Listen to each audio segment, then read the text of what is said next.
Hi friends, എല്ലാവർക്കും നമസ്കാരം. എൻ്റെ പേര് വന്നിട്ട് പ്രകാശ് എന്നാണ്. അപ്പം ഞാനിന്ന് സംസാരിക്കാൻ പോകുന്ന ടോപ്പിക്ക് വന്നിട്ട് റീസെൻ്റായിട്ട് ബാംഗ്ലൂരിൽ നടന്നിരിക്കുന്ന ഒരു ഹണി ട്രാപ്പ് കേസിനെ കുറിച്ചാണ് ഞാനിന്ന് ഇവിടെ സംസാരിക്കുന്നത്. ആ കേസിൻ്റെ പേര് വന്നിട്ട് ശ്രീദേവി രതുഗി ഹണി ട്രാപ്പ് കേസ് ബാംഗ്ലൂർ എന്നാണ്. ഇപ്പോൾ ഷോർട്ടായിട്ട് ഈ കേസിനെ കുറിച്ച് പറയുവാണെങ്കിൽ, ഇത് നടന്നിരിക്കുന്നത് ബാംഗ്ലൂരിലാണ്. അവിടെ ഒരു പ്രീ സ്കൂളിൽ ടീച്ചറായിരിക്കുന്ന ശ്രീദേവി രതുഗി എന്ന് പറയുന്ന പെണ്ണ് അതേ സ്കൂളിൽ പഠിച്ചുകൊണ്ടിരിക്കുന്ന ഒരു കുട്ടിയുടെ അച്ഛനെ വന്നിട്ട് റിലേഷൻഷിപ്പ് എന്ന് പറയുന്ന ഒരു ഇത് വെച്ചിട്ട് അവൻ്റെ അടുത്ത് നിന്ന് ഒരുപാട് പൈസ മേടിച്ചിരിക്കുവാണ്. അപ്പോൾ ആ പൈസ മേടിച്ച സമയത്ത് വന്നിട്ട് ഒരു തെറ്റായ രീതിയിലാണ് പൈസ മേടിച്ചിരിക്കുന്നത്. അതിന് ശേഷം ഫൈനലായിട്ട് എന്തോ ഉണ്ടായിരിക്കുന്നത്. ഇപ്പം ഞാൻ ഈ കേസിന് സംസാരിക്കുന്നുണ്ടെന്ന് വെച്ചാൽ എന്തിനാണ് ഞാൻ സംസാരിക്കേണ്ടത്, മെയിൻ റീസൺ എന്തുവാണ്? അപ്പോൾ ഈ കേസിൽ എന്തോ ഉണ്ടായിരിക്കുവാണ്, എന്തോ സംഭവിക്കാൻ പാടാത്തത് സംഭവിച്ചിരിക്കുവാണ്. അതുകൊണ്ട് മാത്രമാണ് ഞാനിപ്പോൾ ഈ കേസിനെ കുറിച്ച് സംസാരിക്കുന്നത്. അപ്പോൾ അതിനെക്കുറിച്ചാണ് ഞാനിപ്പോൾ ഡീറ്റെയിൽ ആയിട്ട് പറയാൻ പോകുന്നത്. അതിന് മുന്നേ എൻ്റെ ചാനലിൽ നിങ്ങൾ ആദ്യമായിട്ട് കാണുന്നുണ്ടെങ്കിലും നിങ്ങൾക്ക് ഈ വീഡിയോ ഇഷ്ടപ്പെടും, പെടാതിരിക്കും. പക്ഷേ ഇഷ്ടപ്പെടുന്നുണ്ടെങ്കിൽ ഈ വീഡിയോ നിങ്ങൾക്ക് ഒരു പുതിയ കാര്യത്തിന് നിങ്ങൾക്ക് അത് പറഞ്ഞു തരുന്നുണ്ട് എന്നുണ്ടെങ്കിൽ അതിന് മുന്നേ നിങ്ങൾ ഈ വീഡിയോ ഒന്ന് മുഴുവനായിട്ട് കാണാൻ ശ്രമിക്കുക. അതുപോലെ തന്നെ ഈ വീഡിയോ വന്നിട്ട് നിങ്ങൾക്ക് ഒരുപാട് ഇൻഫോർമേറ്റീവ് എന്ന് തോന്നിയാൽ ചാനലൊന്ന് സബ്സ്ക്രൈബ് ചെയ്യുക.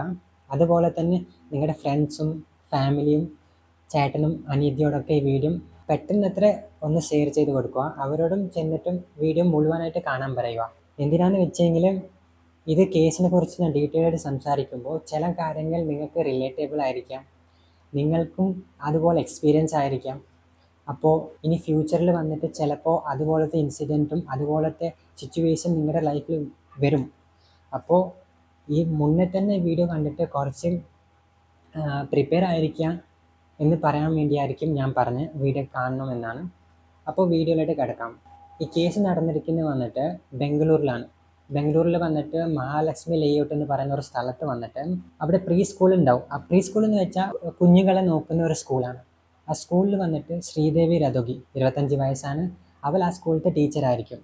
അതേ സ്കൂളിൽ വന്നിട്ട് രാകേഷ് എന്ന് പറയുന്ന ഒരു ബിസിനസ് മാനാണ്. അവനക്ക് 2 കൊച്ചുകളുണ്ടാവും, എന്ന് വെച്ചാൽ 2 കുട്ടികളുണ്ടാവും. രാകേഷ് വന്നിട്ട് ആ കുട്ടികളെ ഈ സ്കൂളിൽ ചേർക്കാൻ വരും. ചേർക്കുന്ന സമയത്ത് വന്നിട്ട് ശ്രീദേവി, ഇവരുടെ ബാക്ക്ഗ്രൗണ്ട് മനസ്സിലാവും.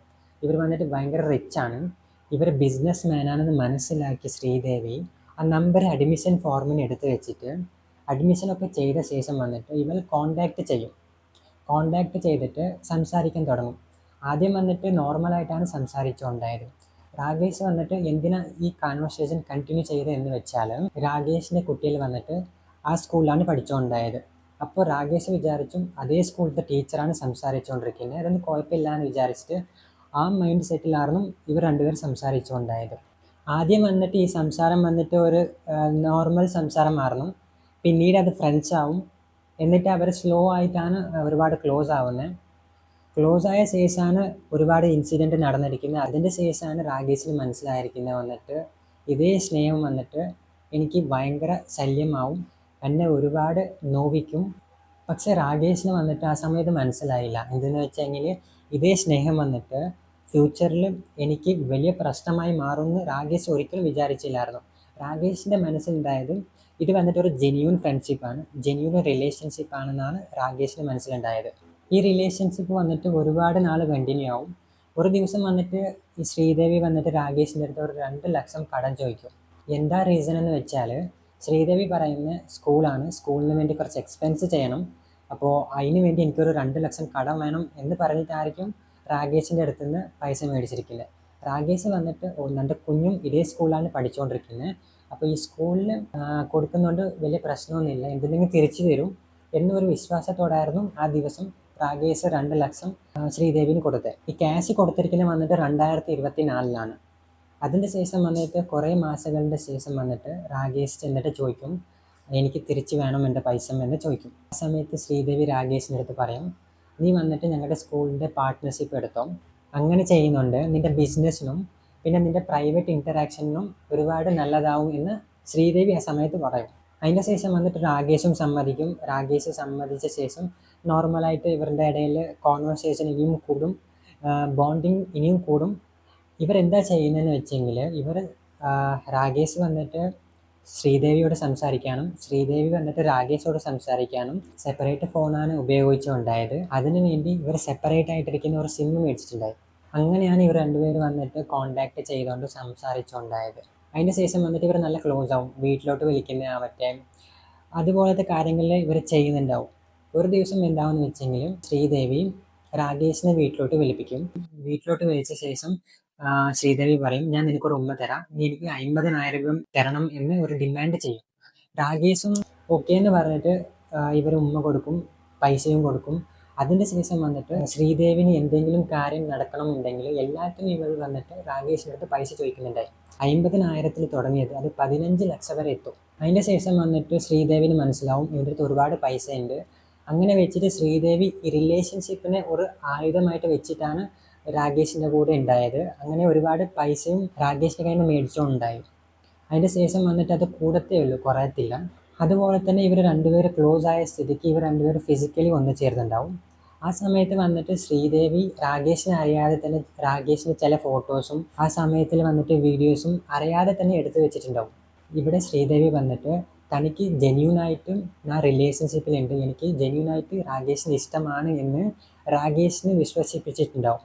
പക്ഷെ രാകേഷിന് ഇതൊന്നും അറിയത്തില്ലായിരുന്നു. പിന്നെ കുറച്ച് കഴിഞ്ഞപ്പോൾ തന്നെ അവനക്ക് മനസ്സിലാവും, എന്താ ഇവൾ എല്ലാ കാര്യത്തിനും ഇങ്ങനെ പൈസ ചോദിച്ചുകൊണ്ടിരിക്കുവാണല്ലോ, ഇവൾക്ക് ജെന്യൂനായിട്ട് എൻ്റെ മുകളിൽ ഇഷ്ടമില്ല, അതുകൊണ്ടാണ് ഇവൾ എല്ലാത്തിനും പ്രിയോറിറ്റി പൈസക്കാണ് കൊടുത്തുകൊണ്ടിരിക്കുന്നത്. എനിക്കിവൾ സ്നേഹം തരുന്നില്ല, എന്ത് ചോദിച്ചാലും എല്ലാത്തിനും ഇത്ര പൈസ വേണം, ഇത്ര വേണം, അങ്ങനെ ചോദിച്ചുകൊണ്ടിരിക്കുക എന്ന് വിചാരിച്ചിട്ട് ഇത് വന്നിട്ട് അവൾ എന്നെ യൂസ് ചെയ്തുകൊണ്ടിരിക്കുക എന്ന് അവൾക്ക് ഒരുമാതിരി മനസ്സിലാവും. അതിന് ശേഷം വന്നിട്ട് ഇവൻ ഇതിനൊക്കെ നിർത്താൻ വേണ്ടി ശ്രമിക്കും. ഇതെന്നെ ഒരുപാട് ബാധിക്കുന്നുണ്ട്. അങ്ങനെ വിചാരിച്ചിട്ട് ഇവൻ വന്നിട്ട് ഇവൻ്റെ കയ്യിലിരിക്കുന്ന പുതിയ സിമ്മും ഒക്കെ പൊട്ടിച്ച് കളയും. എന്തിനാണെന്ന് വെച്ചെങ്കിൽ ഇനി കോണ്ടാക്ട് വേണ്ട, ഇനി എൻ്റെ ലൈഫ് ഞാൻ നോക്കിക്കോളാം എന്ന് വിചാരിച്ചിട്ട് അവൻ അങ്ങനെ ചെയ്യും. പക്ഷെ ഇത് വന്നിട്ട് ശ്രീദേവിന് ഒരുപാട് ദേഷ്യം വർദ്ധിപ്പിക്കും. ശ്രീദേവിന് വന്നിട്ട് ഒരുപാട് പൈസ കിട്ടുന്നുണ്ടായത് രാകേഷിൻ്റെ കയ്യിലാണ്. ഇവൾക്ക് നല്ല ദേഷ്യം വരും. അപ്പോൾ ഇവൾ എന്താ ചെയ്യുന്നതെന്ന് വെച്ചാൽ ഇവൾ വന്നിട്ട് രാകേഷിൻ്റെ വൈഫിനെ വിളിച്ചിട്ട് പറയും, കുട്ടിയുടെ TC അല്ലെങ്കിൽ ട്രാൻസ്ഫർ സർട്ടിഫിക്കറ്റ് എടുക്കാൻ വേണ്ടി സ്കൂളിലോട്ട് വരാൻ പറയും. ആ ട്രാൻസ്ഫർ സർട്ടിഫിക്കറ്റ് എടുക്കാൻ വേണ്ടി രാകേഷ് ചെല്ലുന്ന സമയത്തിൽ ശ്രീദേവിനെ അറിഞ്ഞ രണ്ടുപേർ വന്നിട്ട് ഗണേശും സാഗർ എന്ന് പറയുന്ന ആൾക്കാർ വന്നിട്ട് ഇവനെ ഒരുപാട് പേടിപ്പിക്കും. അവൻ്റെ അടുത്ത് ചെന്നിട്ട് പറയും, നീയും ശ്രീദേവി വന്നിട്ട് റിലേഷൻഷിപ്പിലാണെന്ന് ഞങ്ങൾക്കറിയാം, ഇത് ഞങ്ങൾ വന്നിട്ട് നിങ്ങളുടെ ഫാമിലി അടുത്തും പോലീസ് സ്റ്റേഷനിൽ ചെന്നിട്ട് പറയും, അതുകൊണ്ട് നീ എന്താ ചെയ്യണമെന്ന് വെച്ചെങ്കിൽ ഇത് പറയാൻ പാടില്ല എന്ന് വെച്ചാൽ നീ ഞങ്ങൾക്ക് 1 കോടി പൈസ തരണമെന്ന് പറഞ്ഞിട്ട് അവനെ പീഡിപ്പിക്കും. അതിൻ്റെ ശേഷം എന്താ ഉണ്ടാവുന്നതെന്ന് വെച്ചെങ്കിൽ അവനക്ക് ഒരുപാട് പേടിയാവും. ഇതൊക്കെ വീട്ടിലറിഞ്ഞാലും പോലീസ് സ്റ്റേഷനിൽ അറിഞ്ഞാലും അവൻ ഇതുവരെയായിട്ട് എർൺ ചെയ്തിരിക്കുന്ന റെസ്പെക്റ്റും പിന്നെ അവൻ്റെ ഇമേജൊക്കെ നല്ല ഡൗൺ ആവുമെന്ന് വിചാരിച്ചിട്ട് അവൻ നല്ലോണം പേടിക്കും. അതിൻ്റെ ശേഷം വന്നിട്ട് അവർ കോംപ്രമൈസ് ചെയ്തിട്ട് അതിനെ 1 കോടിയിൽ നിന്ന് 20 ലക്ഷം വരെ ആക്കും. ആ സമയത്ത് പെട്ടെന്ന് വന്നിട്ട് രാകേഷ് അവൻ്റെ അടുത്ത് ഇരിക്കുന്ന കുറച്ച് പൈസ എടുത്തിട്ട് അവൻ പെട്ടെന്ന് അവർക്ക് അയച്ചു കൊടുക്കും. അത് വന്നിട്ട് 1.9 ലാക്കാണ് അയച്ചു കൊടുക്കുന്നത്. അത് കഴിഞ്ഞിട്ട് കുറച്ച് ദിവസം കഴിഞ്ഞപ്പോൾ തന്നെ ശ്രീദേവി വന്നിട്ട് രാകേഷിനെ വിളിച്ച് പറയും, എനിക്ക് 15 ലക്ഷം വേണം, 15 ലക്ഷം എനിക്ക് കിട്ടിയിട്ടില്ലെങ്കിൽ എൻ്റെ അടുത്ത് ഇരിക്കില്ല നിൻ്റെ പ്രൈവറ്റ് വീഡിയോയും ഫോട്ടോസ് ഞാൻ എല്ലാം ലീക്ക് ചെയ്യും, അത് വന്നിട്ട് നിൻ്റെ ഫാമിലിയും നിൻ്റെ ഒരു ഇമേജിനെ ഡൗൺ ആക്കും, അങ്ങനെ ചെയ്യാൻ പാടില്ല എന്ന് വെച്ചാൽ നീ എനിക്ക് 15 ലക്ഷം വേണം എന്ന് പറഞ്ഞിട്ട് അവൾ ഡിമാൻഡ് ചെയ്യും. അതുപോലെ തന്നെ അവനെ എക്സ്റ്റോർഷൻ ചെയ്യും, ഒരു മെൻ്റലി വന്നിട്ട് ഒരു ടോർച്ചർ കൊടുക്കുന്നത്, മെൻ്റലി ഹറാസ് ചെയ്യുന്നെന്ന് പറയും. അതുപോലെ ആയിരിക്കും അവൾ ആ സമയത്ത് ചെയ്തത്. രാകേഷ് വന്നിട്ട് ആ സമയത്ത് ആ സിറ്റുവേഷൻ ഹാൻഡിൽ ചെയ്യാൻ പറ്റാത്ത രീതിയിലായിരുന്നു.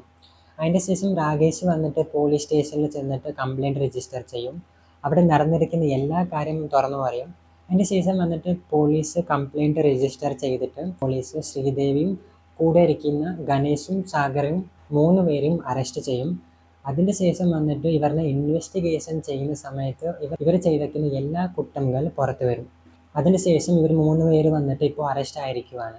ഇത് വന്നിട്ട് ജസ്റ്റ് ഒരു റൊമാൻസ് സ്കാം അല്ല, ഇത് വന്നിട്ട് അവനെ മെൻ്റലി സൈക്കോളജിക്കലി വന്നിട്ട് ടോർച്ചർ ചെയ്തിരിക്കുവാണ്. എക്സ്റ്റോർഷൻ എന്ന് പറയും. എന്ന് വെച്ചാൽ നിൻ്റെ പ്രൈവറ്റ് വീഡിയോസും ഫോട്ടോസും എൻ്റെ അടുത്തുണ്ട്, നീ എനിക്ക് പൈസ തന്നിട്ടില്ലെങ്കിൽ ഞാൻ ഇതിനെ ലീക്ക് ചെയ്യും എന്ന് പറയുന്ന ഒരു ത്രെട്ടൻസ് പോലെയായിരുന്നു ഇവിടെ ചെയ്തുകൊണ്ടിരിക്കുന്നത്. അതും ചെയ്തിരിക്കുന്നത് വന്നിട്ട് ഒരു സ്കൂൾ ടീച്ചർ. നോർമലായിട്ട് നോക്കുവാണെങ്കിൽ ഒരു സ്കൂൾ ടീച്ചർ വന്നിട്ട് അവരുടെ റോൾ എന്തുവാന്ന് വെച്ചെങ്കിൽ തെറ്റ് ചെയ്യുന്ന കുട്ടികളാണ് ഇത് തെറ്റാണ് എന്ന് പറഞ്ഞു കൊടുക്കുന്നതാണ്. പക്ഷേ ഈ കേസിൽ വന്നിട്ട് സ്വന്തം ടീച്ചർ തന്നെ തെറ്റിനെ അറിഞ്ഞിട്ടും അതിനെ ചെയ്തിരിക്കുക. അതുകൊണ്ട് മാത്രമാണ് ഈ കേസ് വന്നിട്ട് വളരെ ഷോക്കിങ്ങും ഒരു സർപ്രൈസ് എന്ന് പറയാം. ഇത് വന്നിട്ട് ജസ്റ്റ് ഒരു കേസാണ് ഞാനിപ്പോൾ സംസാരിച്ചുകൊണ്ടിരിക്കുന്നത്. ഇതുപോലെ തന്നെ ഒരുപാട് കേസസ് നടന്നിരിക്കുവാണ്. ചില കേസസ് രജിസ്റ്റർ ആയിരിക്കുവാണ്, ചില കേസസ് വന്നിട്ട് ആരും അറിയാൻ പാടില്ല എന്ന് പറഞ്ഞിട്ട് അവർ വന്നിട്ട് അവരെ തന്നെ സഹിച്ചുകൊണ്ടിരിക്കുവാണ്. ഇപ്പോഴും ചില കേസസ് വന്നിട്ട് ഇൻവെസ്റ്റിഗേഷൻ നടന്നുകൊണ്ടിരിക്കുവാണ്. അതുപോലെ ഒരുപാട് കേസസ് ഉണ്ട്. പക്ഷെ ഞാനിപ്പോൾ സംസാരിച്ച കേസിൽ വന്നിട്ട് ഒരു പെണ്ണാണ് തെറ്റ് ചെയ്തിരിക്കുന്നത്.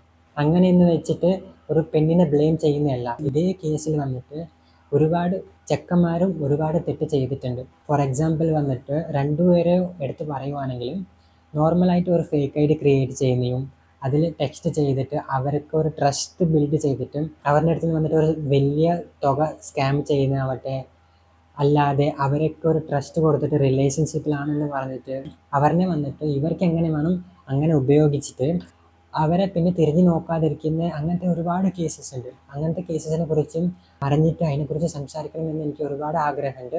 ഒരുപാട് കേസസിനെ കുറിച്ച് ഞാൻ ഡീറ്റെയിൽഡ് ആയിട്ട് നോക്കിയിട്ടും അതിനെക്കുറിച്ച് മനസ്സിലാക്കിയിട്ടും ഞാൻ ഇനി വരുന്ന വീഡിയോയിൽ ഞാൻ സംസാരിക്കുന്നതായിരിക്കും. അപ്പോൾ താങ്ക് യു ഫോർ വാച്ചിങ്.